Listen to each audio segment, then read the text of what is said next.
Shri Venkateswara gold తాకట్టులో ఉన్న మీ బంగారాన్ని విడిపించి కొనబడును.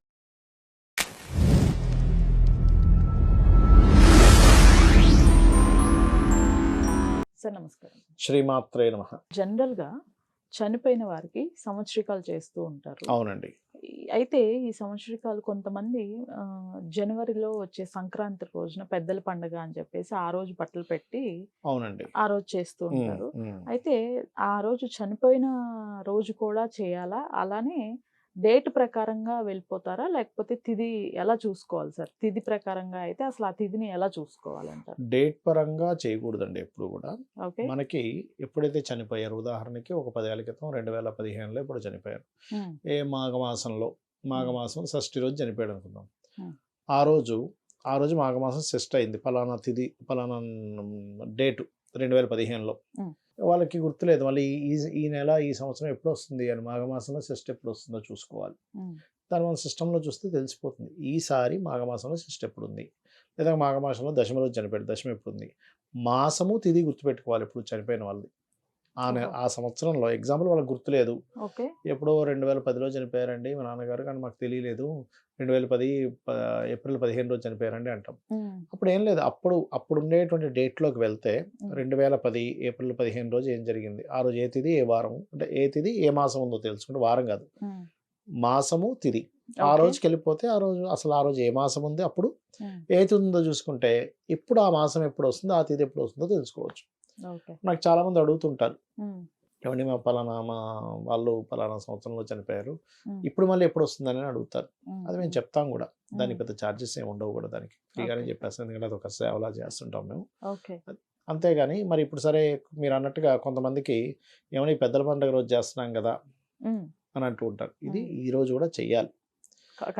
ఎందుకంటే ఈ పితృదేవతలు భూమి మీదకి వచ్చేటువంటి రోజులు కొన్ని ఉంటాయి. దీపావళి రోజు చూడండి, మనము దివితీలు చూపిస్తాం దక్షిణం వైపు సాయంత్రం పూట. చెరుకుకి ఇట్లా నిప్పంటిచ్చి చేస్తూ ఉంటారు. అంటే వాళ్ళకి దారి చూపించడం వెళ్ళేటప్పుడు. వాళ్ళు దక్షిణం వైపు నైరుతి వైపు ఉంటుంది వాళ్ళది, పితృ సంబంధించినటువంటిది కాబట్టి అటువైపు వెళ్తారు. అందుకే పితృస్థానం అనేటువంటిది ఒకటి ఉంటుంది ఇంట్లో కూడా. ఇంట్లో పటాలు కూడా మనం ఎక్కడ పడితే అక్కడ పెట్టకూడదు, పెద్దవాళ్ళ పటాలు సరిగ్గా పితృస్థానం ఎక్కడ ఉందో అక్కడ పెట్టాలి. రెండవది, కొన్ని పర్వదినాల సమయంలో కూడా మనం బట్టలు, ఇప్పుడు మనం సంక్రాంతి రోజు బట్టలు వాడుకుంటాం చూసారా, ఆ యొక్క వస్త్రాలు డైరెక్ట్గా మనం వేసుకోవడం కాదు, మన ఇంట్లో వాళ్ళకి బట్టలు తీసుకున్నాం ఫస్ట్ పెద్దలకి సమర్పించాలి, పెద్దలకి సమర్పించి తర్వాత మనం వేసుకోవాలి.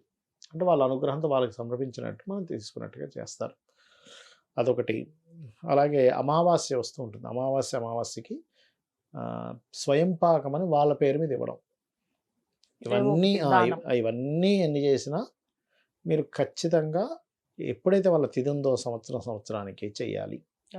ఇది ఎప్పటి వరకు మనం ఉన్నాం, ఎగ్జాంపుల్ ఇప్పుడు నేను ఉన్నాను, మా నాన్నగారు మా తాతగారు, ఇప్పుడు ఇంకో జనరేషన్ వచ్చింది, అప్పుడు వాళ్ళ నాన్నగారు వాళ్ళ తాతగారు చేస్తుంటారు, ఇంకా ముత్తాతగారు మూడోది, అంటే నేనున్నాను అనుకోండి, నేను మా నాన్న మా తాత మా ముత్తాత 3 తరాలు చేస్తాం అనమాట. ఏ జనరేషన్ వస్తే వాళ్ళు ఆ 3 తరాల వాళ్ళకి, అందుకే 3 పిండాలు పెడతాం. అది తండ్రి తరపు. తల్లి అనుకోండి, తల్లిగారు, అత్తగారు, వాళ్ళ అత్తగారు, అర్థమైందమ్మా, అట్లా పెట్టాలన్నమాట. అలా మనం ఒక్కోసారి ఇప్పుడు గయా వెళ్ళామనుకోండి, ఉదాహరణకి కాశీ గయా, అక్కడికి వెళ్ళినప్పుడు కూడా విశేషంగా చేస్తారు, అక్కడ చేయించుకుంటారు.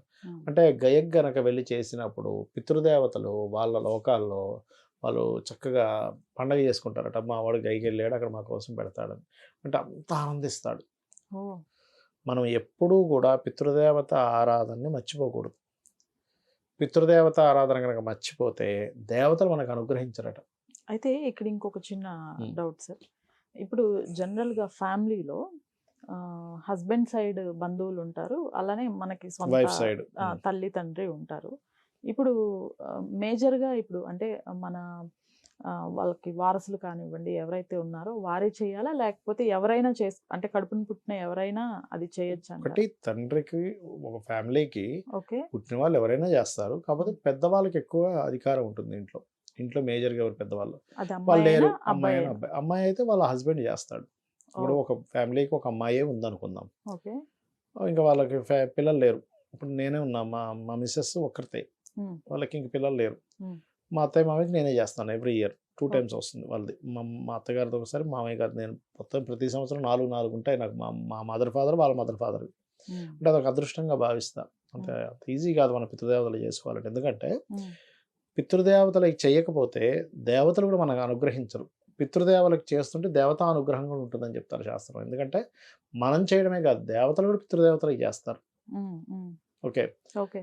అట్లాగే ఎందుకు అనుగ్రహించరు? పితృదేవతలకి దేవతలకి ఏంటి సంబంధం అంటే, ఇప్పుడు మీరున్నారు, మీకు ఫ్రెండ్ ఉంది ఒక ఆవిడ, ఎవరో ఆవిడ వాళ్ళ ఇంట్లో వాళ్ళని కూడా సరిగ్గా లెక్క చేయట్లేదు, వాళ్ళ మదర్ ఫాదర్ మీద సరైన ఇది చూపించట్లేదు అనుకోండి. మీరు ఆవిడతో ఫ్రెండ్షిప్ కంటిన్యూ చేయాలా వద్దని ఆలోచిస్తారు. ఏంటి సొంత తల్లిదండ్రులనే చూసుకోవట్లేదు, ఎందుకు? సొంత వాళ్ళని చూసుకున్నప్పుడు ఆ మనిషి మీద మన ఇదే మారిపోతుంది. అలా కాకుండా చాలా కేర్గా చూసుకుంటుంది అనుకోండి ఆ అమ్మాయి, మీ ఫ్రెండ్ ఒక ఆవిడ, అప్పుడు ఆవిడ మీద మీకు గౌరవం పెరుగుతుంది. అరే ఎంత కేర్ చూసుకుంటుంది, వాళ్ళ మదర్ని ఎంత, వాళ్ళ ఫాదర్ని ఎంత కేర్ చూసుకుంటుంది అనిపిస్తుంది.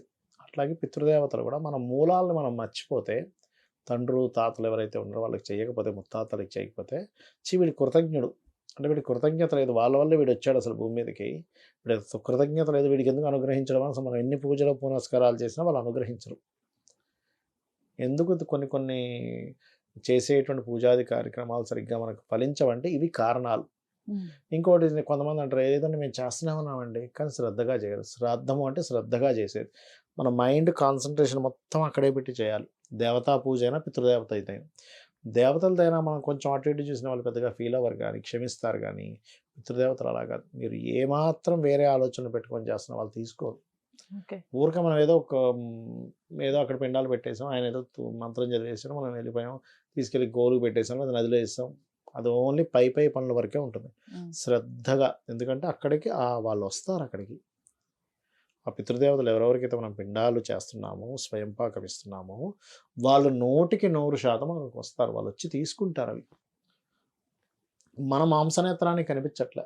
అలాగే మీరు దేవతా పూజ ఇంట్లో చేసేటప్పుడు కూడా మీరు ఒక ఆవాహయామి అని మీరు ఏదైతే చేస్తారో, ప్రాణప్రతిష్ఠ చేస్తారో, ఆవాహన మంత్రం చదివారంటే అక్కడ దేవత వచ్చి కూర్చుంటుంది.